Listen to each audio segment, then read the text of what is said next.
Au début des années 60, le magazine Vogue ne mentionnait jamais le prénom du photographe. On donnait seulement son nom de famille, Bailey, Beaton ou Avedon. Si quelqu'un m'avait appelé David, je ne me serais même pas retourné. C'est un joli nom, Bailey. Je devrais peut-être me faire appeler Bailey Bailey. Catherine trouvait ce nom marrant, Deneuve. Elle disait, pourquoi tu t'appelles Billy? Billy, c'est le ventre, non?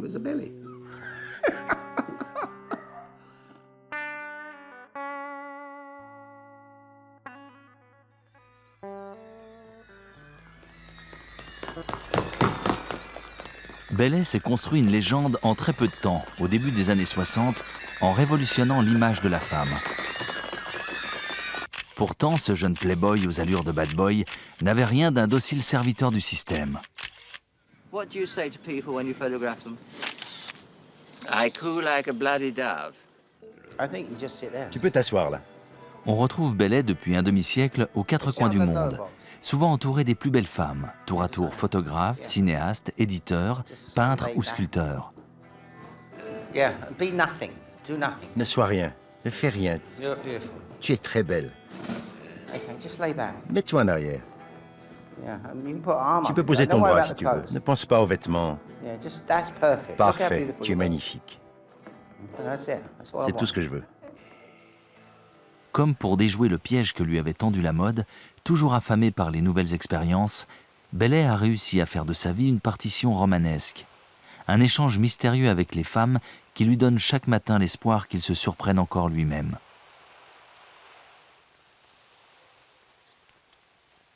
I don't mind if you Tu peux put te your mettre hand la main in dans les here cheveux. and sort of make a story, Invente-toi une you know? histoire si tu veux. Anything you like. Ce sera beau de toute façon. Je commence quelque chose et ensuite... C'est ça. Well, I don't take many Je ne prends because pas I do énormément de clichés. I only do J'en about- prends vraiment très peu. I don't do many. C'est pas mon truc de faire clic, clic, clic, clic, clic. Le photographe avec qui j'ai le plus d'affinité est un photographe français. Il vivait dans les années 1860, je crois. Nadar. Quand je regarde ses photos, j'ai l'impression de voir les miennes. Il savait ce que je sais ou je sais ce qu'il savait. Peu importe. Tu peux prendre des cheveux dans ta main. Peut-être en partant de l'oreille, comme ça. Et tu me racontes une histoire. Ton petit ami t'a quitté? C'est ça l'histoire? Quand mon modèle entre dans la pièce, je suis déjà en train de le photographier. J'observe sa façon de marcher, sa personnalité, je note son profil préféré, ce genre de choses. Je tiens aussi compte de son humeur. S'il est de mauvaise humeur, j'encourage cette mauvaise humeur, parce que ça apporte un plus à la photo. Et si le modèle est de bonne humeur, je l'encourage aussi dans cette voie. Les cheveux, ça ne va pas. Comme ça. On ne peut pas vraiment imiter mes photos parce que je ne fais rien de spécial. Ma méthode, c'est le dialogue.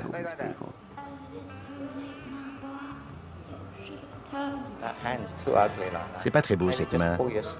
En remontant le foulard peut-être.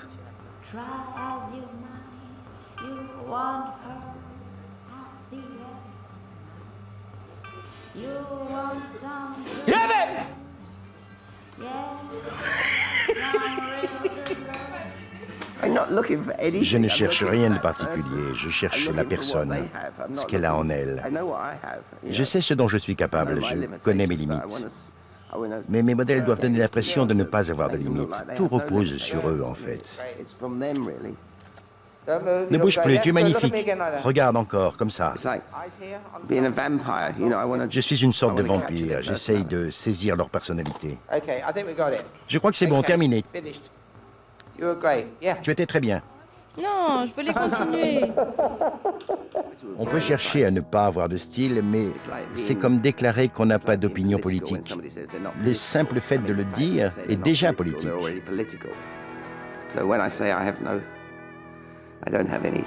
Donc je dis que je n'ai pas de style, mais j'en ai un malgré moi. Mon style, c'est l'absence de style.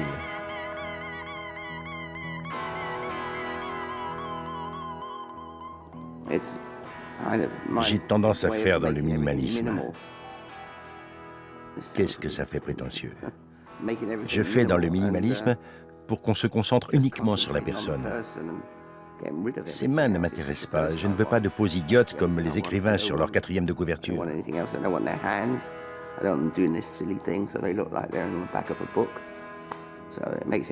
C'est plus compliqué parce que ce que je veux, c'est des photos d'identité très sophistiquées.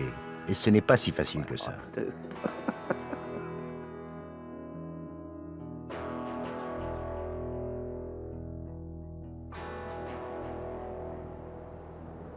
C'est sur cette lande du Devon, exposée au vent violent, que Bailey aime se retrouver avec les siens dans sa maison de campagne, loin du vacarme londonien.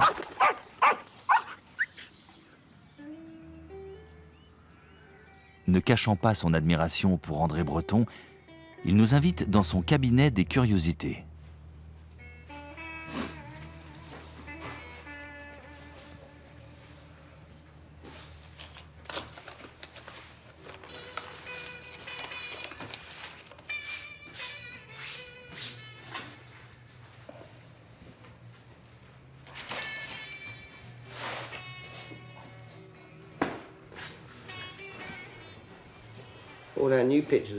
Le thème de mes dernières photos, c'est des crânes. En ce moment, mon truc, c'est crânes et fleurs séchées. Ça te plaît, Marc? Ouais, génial.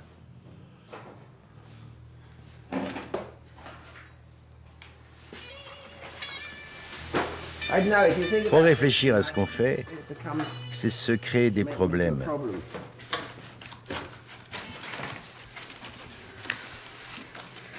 Tu ne trouves pas? Il faut se lancer. Peu importe si ça plaît ou pas. Du moment qu'on est content.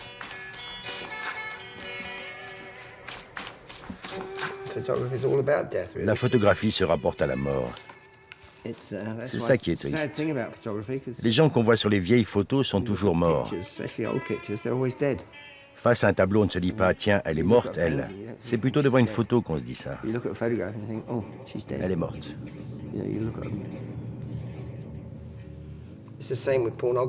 C'est pareil pour la pornographie. Ça passe mieux en photo que sous forme de tableau ou de dessin. Parce qu'on sait que l'acte a réellement eu lieu. L'arrivée du numérique a changé la donne. Maintenant, les gens sont persuadés que tout le monde triche. Quand j'ai demandé à Count Basie ce qu'était le jazz, ce qui revenait à lui demander sa définition de l'art, il m'a répondu « 4 temps par mesure et pas de tricherie ». Mes photos, j'essaie de les faire comme ça. 4 temps par mesure et pas de tricherie. Retour au studio londonien. Bailey reçoit la visite de son ami Martin Harrison, le critique d'art avec qui il réalisa plusieurs livres. Les deux hommes se sont rencontrés en 1966 chez Vogue, le jour où Martin fut parachuté comme assistant sur une séance photo de Bailey. Maintenant, je vais faire autre chose que des langues. Ma sculpture s'inspire des visites de la reine en Nouvelle-Zélande. Elle va voir les Maoris et il lui tire la langue. Je trouve que c'est la plus sexuelle de toutes les parties du corps, parce qu'elle permet de goûter. On la glisse où on veut. Ouais. Ou on les met dans la bouche des autres. Il y a un élément important dans l'enfance de Bailey. C'est son intérêt pour les oiseaux. Les gens plaisantent parce qu'il n'a jamais perdu son intérêt pour ce qu'on appelle « birds » en anglais. Les nanas aux longues pattes. Les cigognes. Les cigognes. C'était des cigognes. Pour identifier l'espèce à laquelle appartient un oiseau, il faut savoir observer les choses de très près, comme il le fait. Ce sont des images fugaces qui s'envolent d'un coup d'aile. Donc pour lui, passer de l'observation des oiseaux à la capture d'instants fugaces de la vie avec son appareil photo, c'était une transition tout à fait naturelle. On ne le sait que depuis une quinzaine d'années et c'est une chose à laquelle on n'avait pas pensé concernant Bailey, mais il est dyslexique. Et je pense qu'à l'école déjà, il savait qu'il était à part, qu'il avait une forme de génie. Il le savait, mais on lui disait tout le contraire, on lui disait qu'il était complètement idiot. Je crois qu'il doit une partie de sa réussite à sa frustration. Il s'est dit, je vais leur montrer, moi. cinéma. Il a dû trouver sa voie tout seul et ça veut tout dire. Il n'est pas le plus grand photographe britannique par hasard, parce que c'est un art visuel. Il regarde dans le viseur, pas besoin de parler, les mots sont dans l'appareil photo, dans l'image. Écrire, c'est bon pour les énergumènes de mon genre qui n'ont rien de mieux à faire. Prenez la photo de lui dans la Royal Air Force. Il devait tout juste sortir de l'adolescence. Il est sur son lit et on voit un Picasso au mur. On ne s'en rend pas compte quand on vient d'un milieu cultivé ou artistique. Mais c'est exceptionnel qu'une personne venant de l'East End de Londres ait un Picasso au-dessus de son lit. Ce que je veux dire, c'est que dès ses débuts, il a trouvé le moyen de s'exprimer de façon extrêmement claire grâce à l'image. Il a su condenser, simplifier, comprimer pour faire passer le message de façon quasi instantanée. Comme disait Paul Valéry, c'est le sourire sans le chat, l'essence même de l'idée.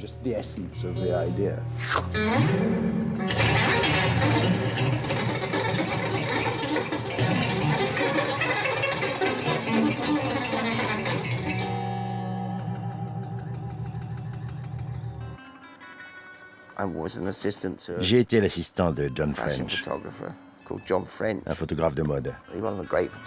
Ce n'était pas un grand photographe, mais c'était un homme sympathique. Ce que je lui dois, c'est le fond blanc. Il s'en servait beaucoup. Je trouvais ça astucieux.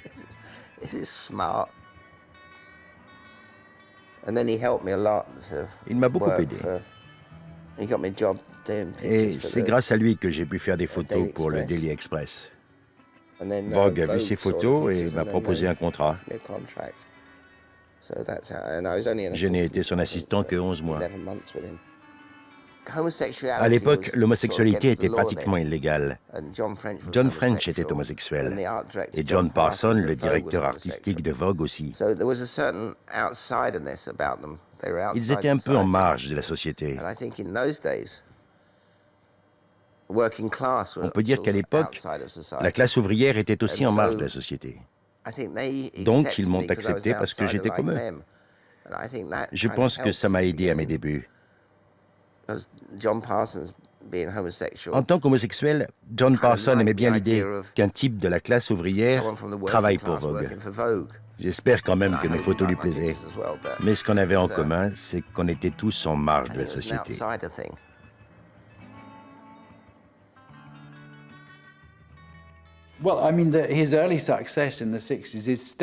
On peut trouver de nombreuses explications à son succès au début des années 60. Mais ça reste un phénomène.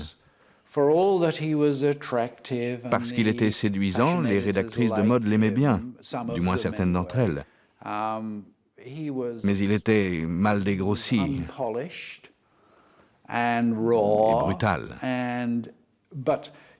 Mais vous savez, Vogue, pour la plupart des gens, les magazines de mode sont avant-gardistes, alors qu'il n'y a pas plus conservateur. Ils n'ont pas une once d'avant-gardisme. Ils sont systématiquement à la traîne, mais les gens croient le contraire. On sentait qu'il se passait plein de choses dans le Londres des années 60. Mais comme toujours, Vogue avait un train de retard. C'était un repère de vieilles biques. Mais enfin, on ne peut pas publier ça dans Vogue. C'était un peu comme à la BBC de l'époque. Il y régnait de nombreuses formes de censure voilée.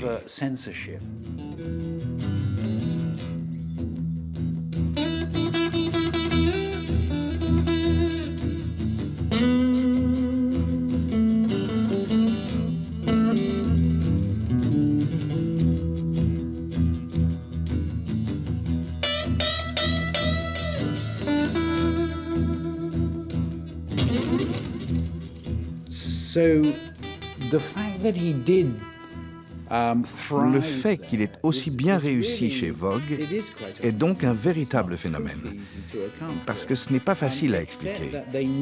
Si ce n'est que Vogue se savait à la traîne et voyait baisser l'âge moyen de son lectorat. Pour la toute première fois en Angleterre, les jeunes avaient de l'argent à dépenser. Et comme toujours, la loi du marché l'emporte. Comme le dit Bailey, tout ça, ça sert à fourguer des fringues. On est là pour vendre des vêtements.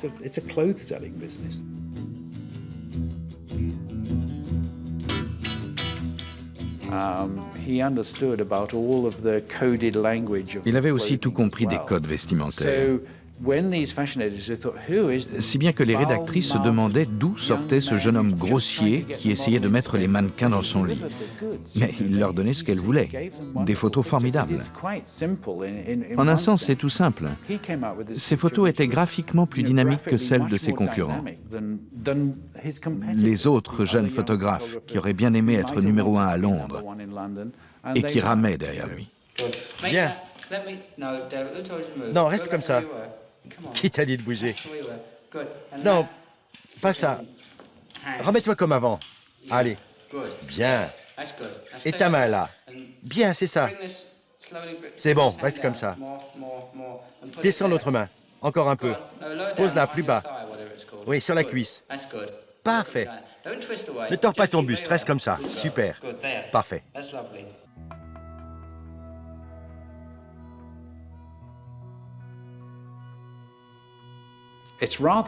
On sent une grande tendresse dans cette photo. C'est l'autre facette de Bailey, l'amoureux des oiseaux. L'animal est plus sensible qu'il n'y paraît. Mais je peux vous affirmer qu'à Londres, j'ai des témoins mais ils sont sans doute morts, ça a été perçu comme quelque chose de révolutionnaire. Et je crois que c'est parce qu'elle n'est pas debout et qu'elle n'a pas l'air hautain. Elle se penche vers un écureuil empaillé. Un écureuil mort. C'est particulier. On se croirait dans un sketch des Monty Python, non? En tout cas, ça a été perçu comme une atteinte à la conception que la bourgeoisie avait de la mode. Des femmes avec la tête comme ça, qui prennent des airs arrogants. C'était très audacieux de la part d'un débutant aussi jeune.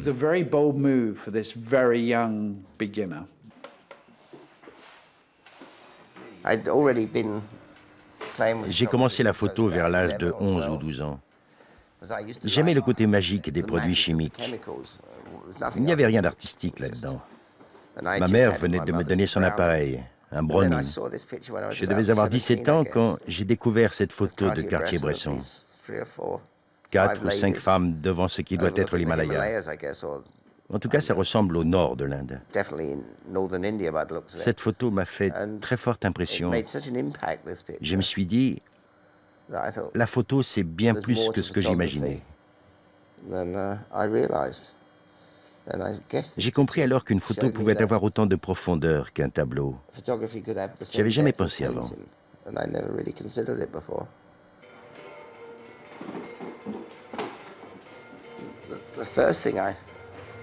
Les premières images dont je me souviens, c'est les films d'Hollywood. J'adore la façon dont ils sont éclairés. Tout petit déjà, j'étais fasciné par les films de John Ford et ceux d'Hitchcock, bien sûr. Plus tard, j'ai aussi beaucoup aimé la nouvelle vague. Et puis les Italiens. J'adore Fellini qui vous noyait sous des tonnes de mauvais goût. Et Visconti qui vous noyait sous des flots de bon goût.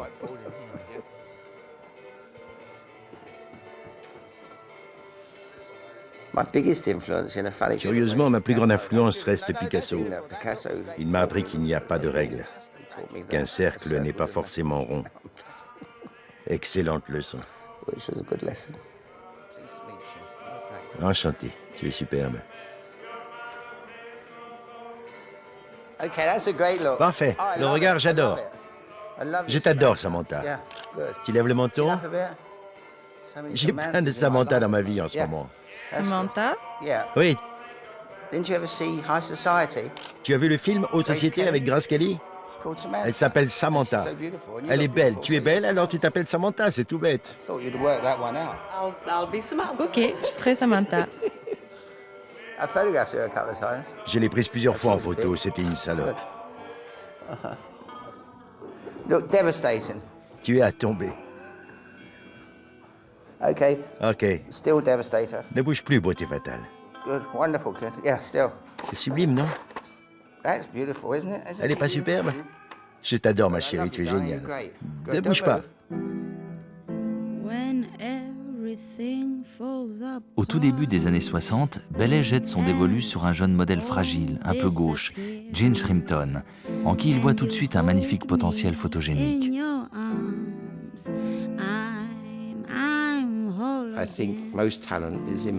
La plupart du temps, le talent est inné.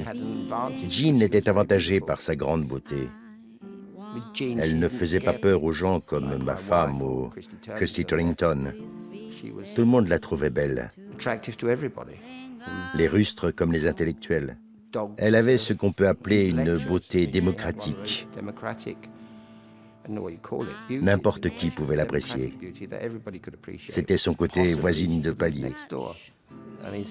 Il y a des femmes si belles qu'on ne peut pas les imaginer vivant ailleurs que dans un monde irréel.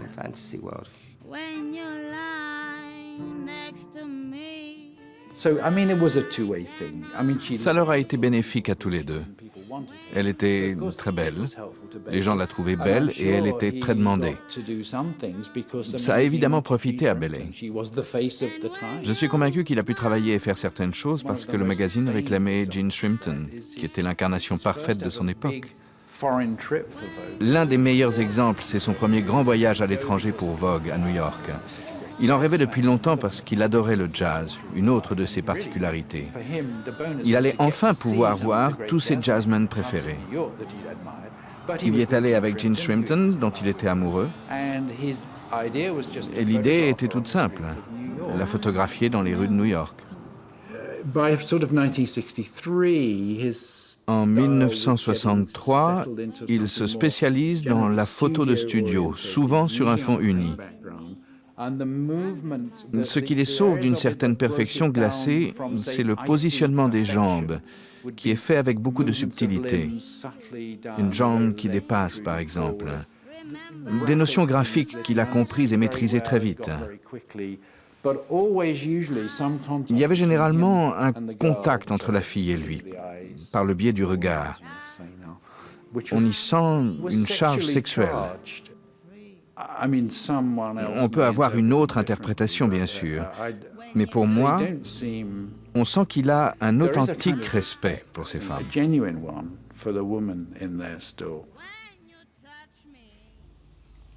Well, come on, I haven't got anything more to say. I've said me lot twice.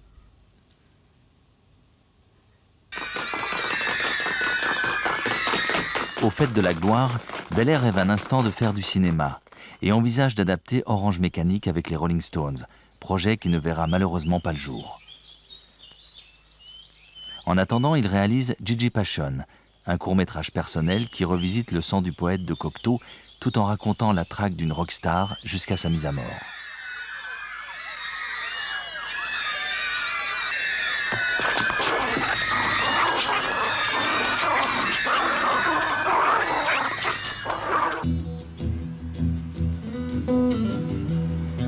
Bailey se retrouve naturellement embringué dans la révolution pop anglaise, tout en restant plutôt distant et étranger au mode de vie des nouvelles stars.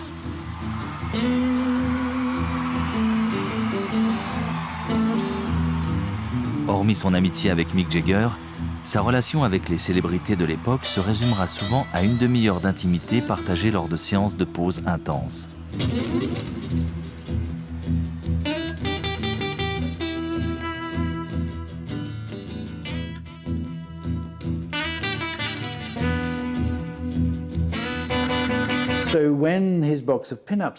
Quand sa Box of Pin-Ups a été publiée, un vent de panique moraliste s'était emparé du milieu ultra-conservateur britannique.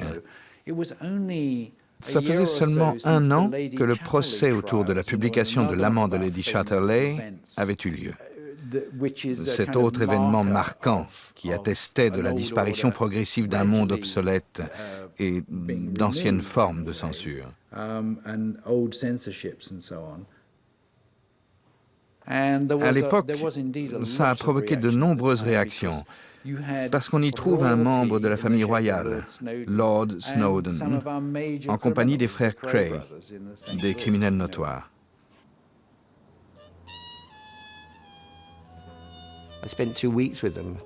J'ai passé 2 semaines avec eux. Malheureusement, on n'a pas pu utiliser les photos à cause d'un procès en cours. Mais ils avaient marqué mon enfance parce que dans mon quartier, l'East End, on ne faisait pas vraiment la différence entre la police et les bandits. Pour nous, c'était la même chose.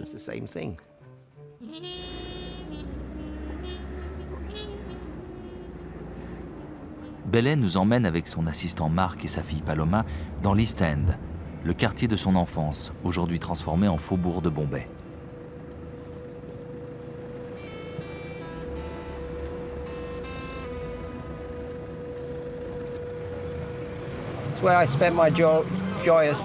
Voilà où j'ai passé mon enfance idyllique.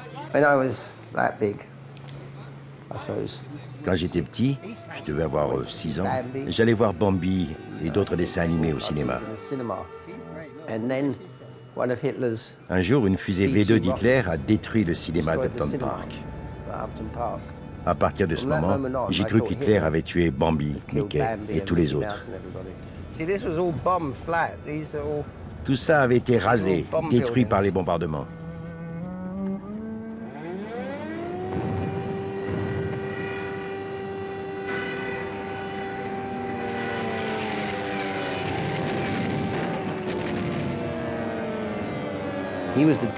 C'était le diable.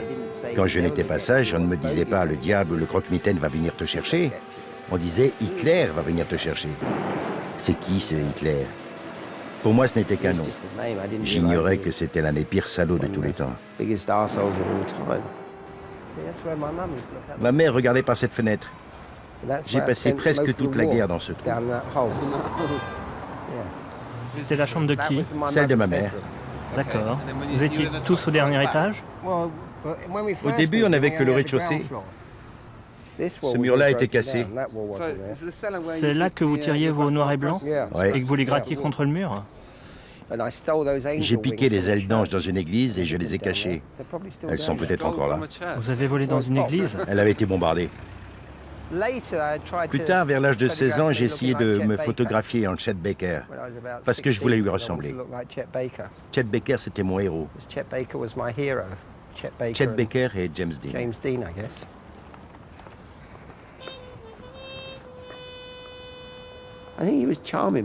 Mon père était charmant. Je ne l'ai pas très bien connu, je le voyais très peu. Il était toujours parti courir la gueuse par monts et par vaux. Ma mère était comme une vieille gitane, pas commode. D'ailleurs, elle ressemblait à une gitane.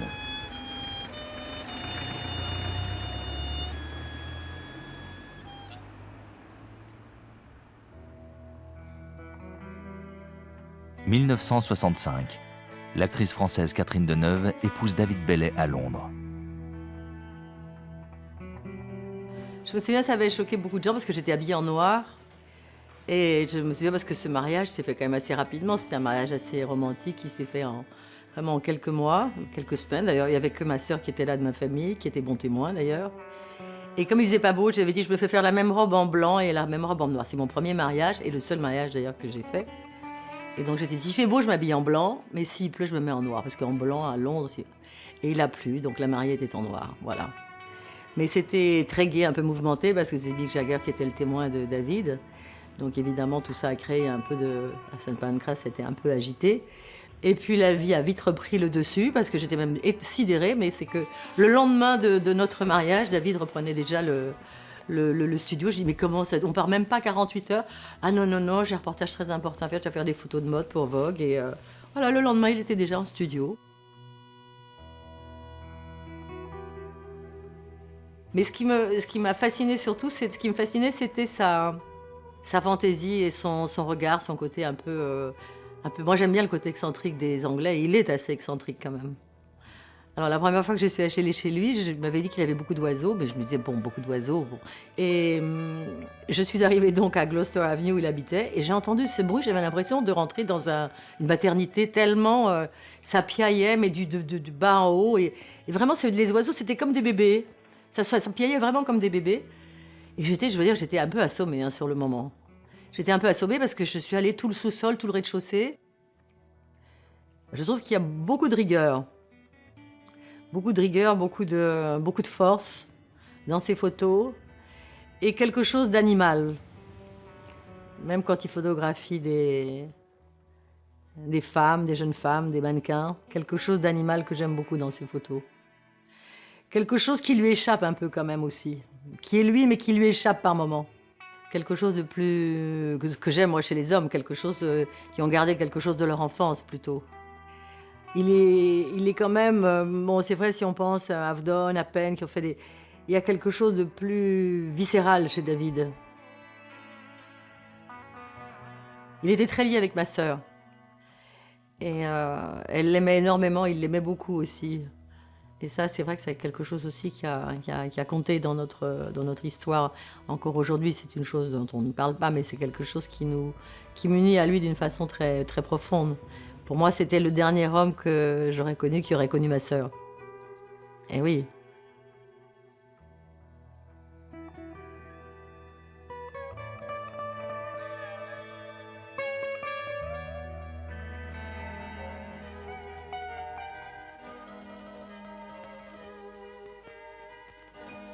Je fais quelquefois des photos de mode. Aujourd'hui, je travaille avec David Bailey. Il est sans doute exagéré de voir Bailey comme un Pygmalion ou de prétendre que les femmes l'ont façonné. Cela dit, Antonioni s'inspira de sa vie pour composer le personnage du photographe de mode Thomas, embarqué malgré lui dans une sombre histoire de meurtre. Je ne connaissais pas Antonioni. L'idée de Blow Up n'était pas de lui, mais de Carlo Ponti. C'est lui qui m'a envoyé 2 types dans les studios de Vogue. Je devais avoir 24 ans, et ces 2 Italiens se sont pointés, on aurait dit des mafiosi. Ils m'ont dit, tu veux faire un film? D'accord, c'est quoi, un remake de Citizen Kane? Non, c'est un film sur un photographe. D'accord, j'ai dit. À cet âge-là, j'aurais même accepté un remake d'Ivan le Terrible. On a discuté un peu, leur anglais était très approximatif. Et puis ils ont commencé à parler de ma façon de m'habiller. Quel rapport, j'ai demandé. En fait, ils voulaient que je joue le rôle du photographe dans le film. Vous êtes dingue, j'arrive déjà pas à me souvenir d'un numéro de téléphone, alors des répliques dans un scénario. Et ça s'est arrêté là.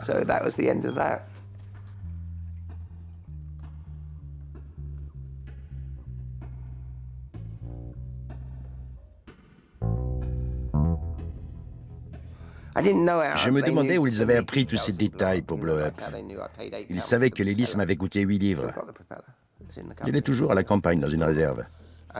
Et 10 ans après Blow Up, j'étais en train de préparer The Box of Pin-Ups avec Francis Wyndham, un journaliste du Sunday Times. Un verre à la main, il me dit « Bailey, j'ai un truc à t'avouer. C'est moi qui ai écrit le synopsis de 200 pages pour Antonioni. » Tout s'expliquait. Pourquoi tu m'as rien dit? Parce que j'avais trop honte. J'ai dit, moi je m'en fiche, si ça t'a rapporté du fric, tant mieux. Voilà, toute l'histoire, qui n'a pas grand intérêt. Allons plutôt faire un tennis.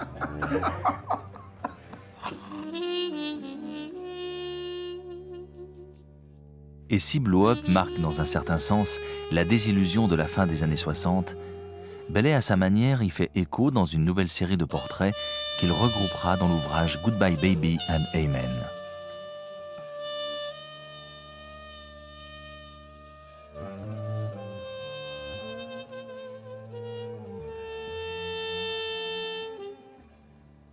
Il se lance bientôt dans une série de films documentaires.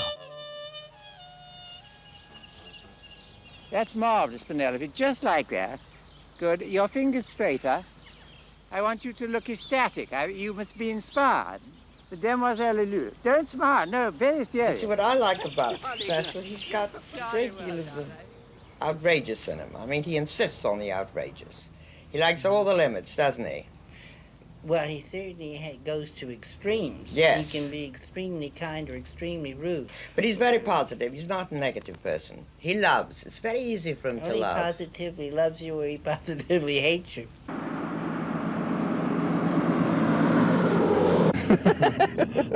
I don't want to be interviewed about my private life. Oh, good. What do you want to be asked? What would you like me to ask you? Nothing. If you could change anything in your life, would you change anything the way you've lived? No, it's too late now to change anything in my life, you know. We'll move. You have to move? Not backward. Oh. I'm drunk and I fall down. No, it's enough now, no? I think. I mean, when you were, say, 6 or 7, did you have fantasies? No, when I was more 20. But did you have sort of fantasies? There's some questions here. What were your fantasies when you were a child? Was Elvis Presley your fantasy? No, I used to play with dolls. In the future, everyone will be world famous for 15 minutes. Why do you keep your clothes on? I'm afraid to look at my scars, so I always just jump into bed. Your scars? Yeah. Can we talk about your scars? Oh, yeah. That was from when you got shot, your accident, yeah? Yeah. That must have been awful. Oh, no, I look like a Dior dress. He's good on his super go, isn't he? Il communique par radio, non? Ouais. C'est comme les mototaxis à Londres. Regarde ce nuage, il est parfait. Belle ligne. C'est un paysage pour scène d'action, pas pour des photos. Regarde-moi cette perfection. John Ford aurait apprécié. Avec l'âme d'un reporter, craignant par-dessus tout l'ennui et la répétition de la figure en studio, Bellet parcourt le monde depuis le début des années 70 comme un explorateur soucieux des réalités souvent tragiques qui affectent les êtres humains.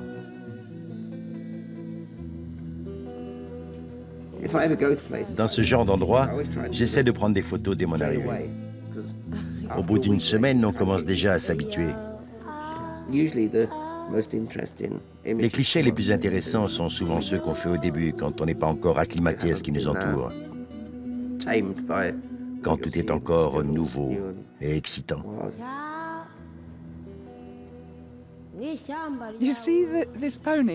Tu vois ce poney là-bas? C'est un descendant des poneys qui travaillaient au fond des mines. Ceux qui sont courts sur pattes, c'est pas un Dartmoor. Ils sont en voie de disparition, je crois. L'inspiration peut venir de domaines qui vous sont étrangers. Changer d'environnement peut être une bonne chose. J'ai fait un peu de photos documentaires, surtout pour des organisations humanitaires. C'est bizarre d'être payé pour photographier des gens qui meurent de faim. J'en ai fait pour Mère Teresa en Inde et pour l'UNESCO, je crois, en Éthiopie et au Soudan.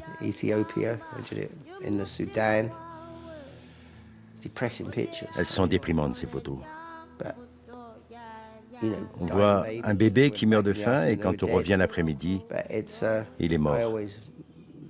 Je ne me fais jamais payer pour ces clichés. Mais n'importe qui aurait pris les mêmes. C'est juste de la documentation.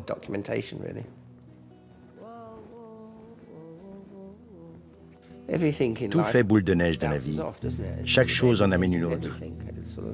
Plus on en voit, plus on accumule. Au printemps 2010, Bellet s'envole pour un reportage humanitaire au sein de l'armée anglaise en poste en Afghanistan.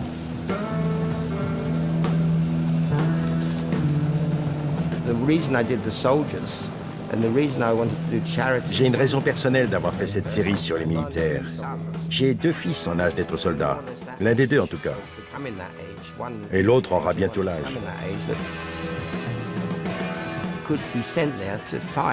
Il pourrait être envoyé au combat et se faire blesser. J'ai beau être contre la guerre, je me suis dit que je pouvais leur donner ce coup de pouce. Et comme j'ai fait partie de l'Air Force, je me suis retrouvé dans une ambiance un peu bienvenue au club.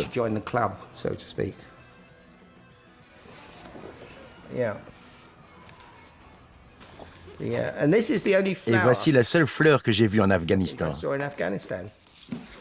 Superbe. Paloma, tu peux me descendre une boîte d'ossements? Ceux avec le crâne, ils sont là-haut.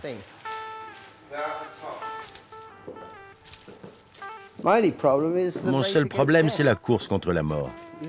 J'ai le dos de moins en moins solide.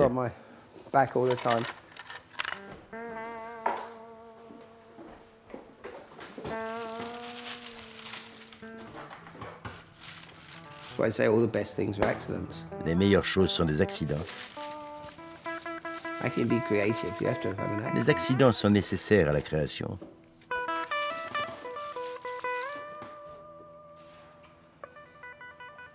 C'est l'accident qui est intéressant. Mais j'imagine qu'on peut le provoquer en espérant qu'il se produise.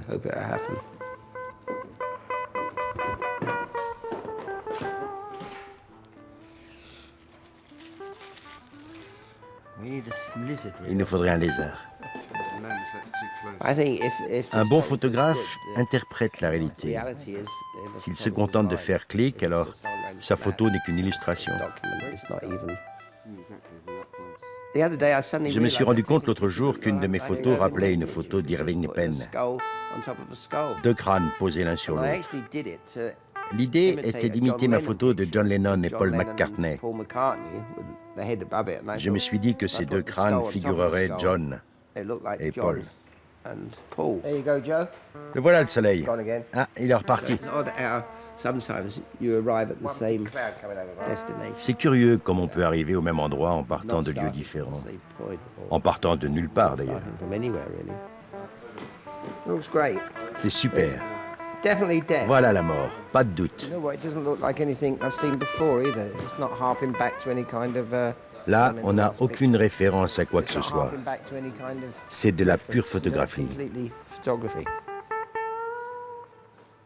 C'est une évocation du passé parce que les fleurs finissent par mourir.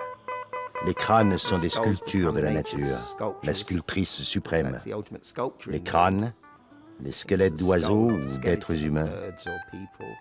D'une certaine façon, ce sont des portraits de crânes.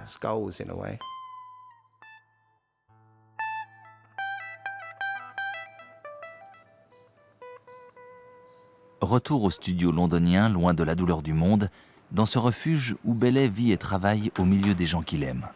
Ce matin-là, il reçoit la visite de son ami Jerry Hall. J'adore. Ça, je l'avais jamais vu. C'était pour une association caritative. C'est ravissant. Mickey Mouse en Hitler. C'était pas Charlie Chaplin. Non, c'est Hitler. Mais j'ai fait croire que c'était Chaplin. La première fois que tu as posé pour moi, tu avais 16 ans, saleté. Je sais, mais je voulais... Tu étais vierge? Chérie, tu te rappelles pas? Les femmes sont des animaux bizarres. J'ai encore du mal à les comprendre. Tu es vraiment bien tombé cette fois. À chaque fois. Je sais. Elles sont toutes géniales. Je sais, mais celle-ci, ça fait vraiment un bout de temps. Ouais. Elle a bien de la chance. Et 3 enfants, c'est super. J'aime travailler avec lui. J'adore ça. Il me fait rire. On passe de très bons moments. Comme Bellet est dyslexique, il n'est pas très doué pour s'exprimer avec des mots. Il fonctionne à l'instinct, il a sa propre vision des choses. Son travail est basé sur l'observation, l'attention portée aux détails. Quand il vous regarde, vous ressentez la même chose que lui et vous vous sentez plus belle, plus sexy. Poser pour des photos, ça demande de l'intuition. Le photographe ne doit pas se contenter de dire « fais ci » ou « fais ça », parce qu'il faut faire appel à une autre partie du cerveau, la partie magique. Et Bellet est très doué pour ça. Il y a une sorte de langage silencieux qui s'instaure entre le modèle et le photographe.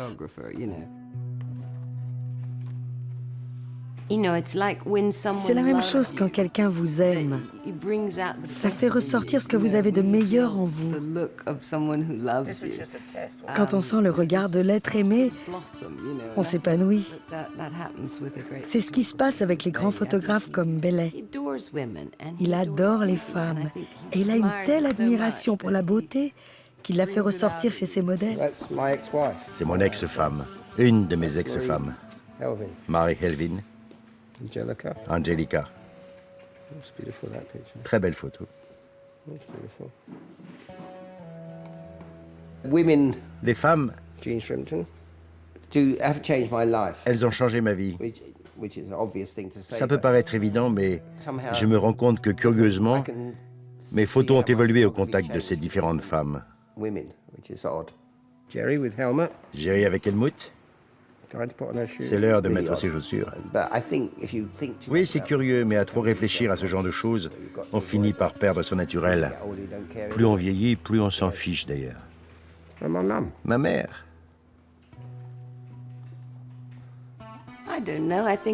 C'est très flatteur d'être la muse d'un grand photographe ou d'un grand artiste. Je trouve ça formidable.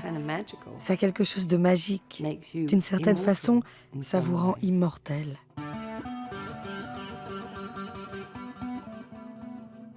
Come on, Kate. Allez, Kate.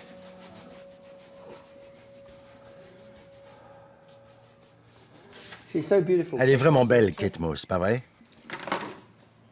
Belle sans être belle, c'est sidérant.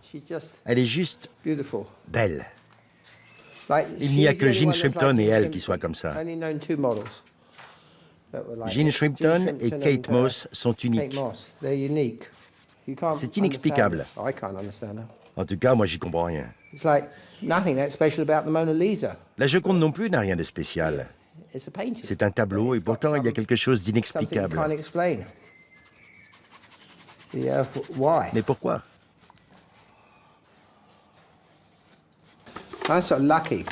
J'ai énormément de chance dans ma vie privée.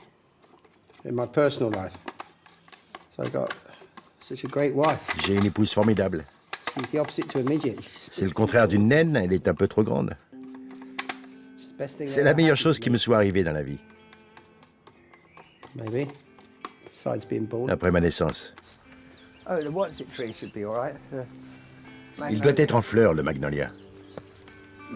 Marc, tu as vu le magnolia? C'est une beauté classique, une sorte de beauté romaine.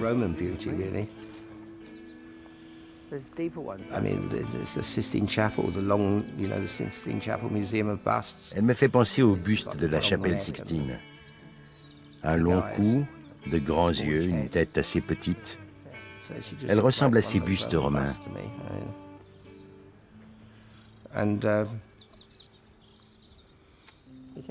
Tu enlèves tes lunettes? C'est quelque chose d'intangible, un mystère.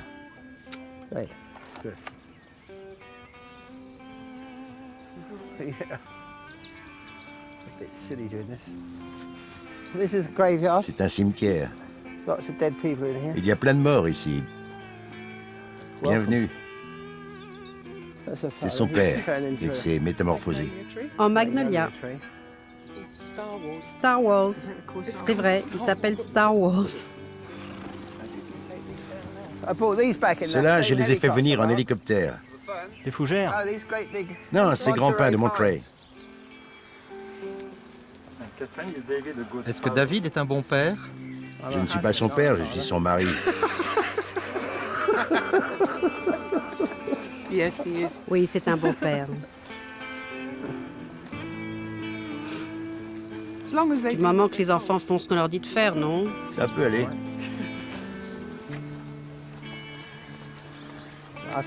Demande plutôt si je suis un bon amant. Regarde le chien. He's gonna see it in a minute, isn't he?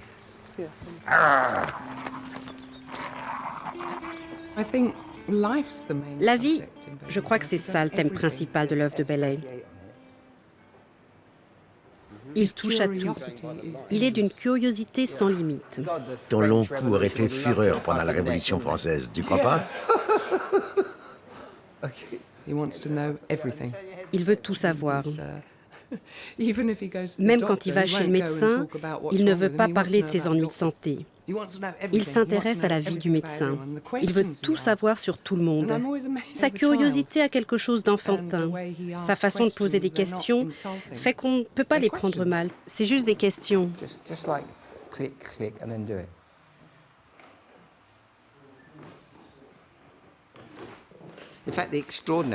Je trouve l'extraordinaire moins excitant que l'ordinaire, qui recèle presque toujours des choses intéressantes. On me demande souvent qui est mon modèle le plus intéressant. Mais tout le monde est intéressant, du moment qu'on cherche à en savoir plus sur la personne. Tous les matins, je me réveille heureux de pouvoir découvrir des choses nouvelles. Ça, j'adore. C'est comme une bite dans une chatte, une énorme chatte.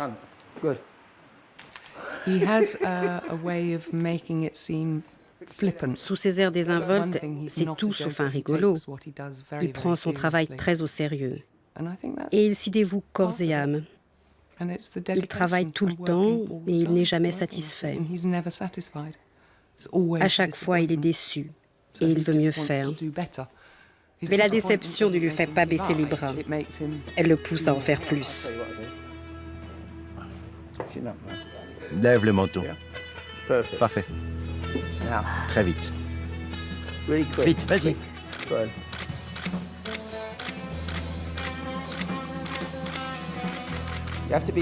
Il faut que tu les enchaînes très vite. Bien. Reste comme ça. When everything falls apart and all disappears and you hold me in your arms, I'm whole again. I want this feeling. I want this feeling. This feeling to linger.